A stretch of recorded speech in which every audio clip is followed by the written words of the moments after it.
Okay, I'm sorry that it cut off on me, so I'm going to be finishing my presentation with a second part.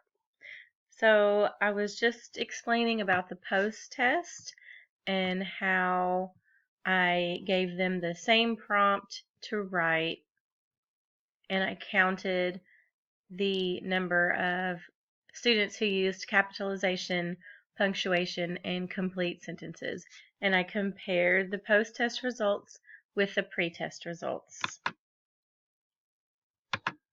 So in this graph, you can see my anecdotal records.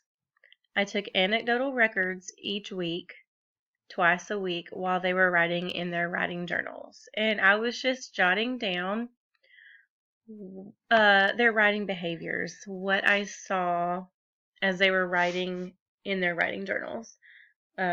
Were students using capitalization, punctuation? Were they writing in complete sentences?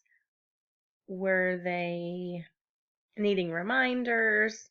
So if you look at the writing elements, the dark blue stands for capitalization. The medium colored blue stands for punctuation, and the light blue stands for complete sentence. So this side stands for the number of students. So on week 2, you can see that a lot of students were already using capitalization, and just a few students were using punctuation and complete sentences. But as the weeks went on, you can see that the bars are going up. So the number of students that are using these writing elements was in their writing journals was increasing all the way from week 2 to week 6. You can see by the end of week 6 in their writing journals, I noticed that all of my students started their journal with a capital letter. Okay, these are the pre-test and the post-test results. The pre-test, which was given at the beginning of the study, is represented by green, and the post-test is represented by blue. So on the pre-test at the very beginning, you can see that 17 students used capitalization, and by the post-test, 19 students used capitalization.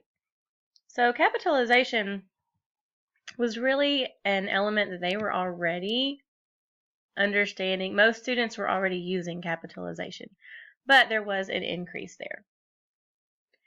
For ending punctuation, only one student on the pretest used a period in their writing, but by the end of the 6 weeks, 15 students used ending punctuation.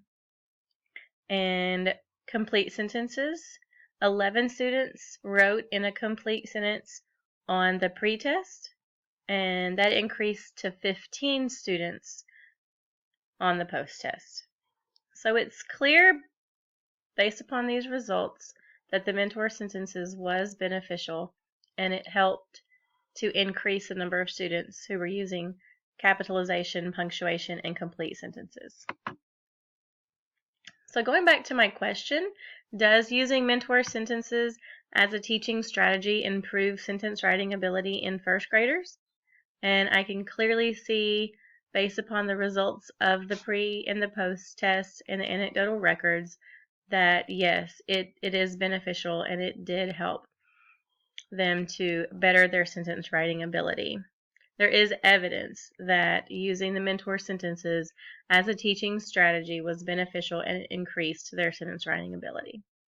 The number of students using each writing ability did increase from the pre-test to the post-test. So after the research study and after I've gathered all of my data, I created a plan of action. Since mentor sentences did increase their sentence writing ability and was beneficial for the students, I am going to continue using the lessons throughout the school year. I did purchased the yearly bundle, so I do plan on every week continuing those lessons to teach grammar and sentence writing. And I also plan to share my study with my colleagues. I've already shared it with my teaching partner, and she has begun to use mentor sentences in her lessons. And so I'd like to share it with other colleagues as well. I want to share where I got the lessons, how the lessons go through each week, and the data so that I can prove to them that using mentor sentences will be beneficial in their classroom. And I also want to continue my research on mentor sentences to determine how I can use that to teach writing in science and social studies. I'm only using it right now to teach writing in my literacy block, but I'd like to be able to pull those mentor sentences from nonfiction texts, maybe texts about science or social studies, to help students write for nonfiction purposes. Okay, well, thank you for watching my presentation.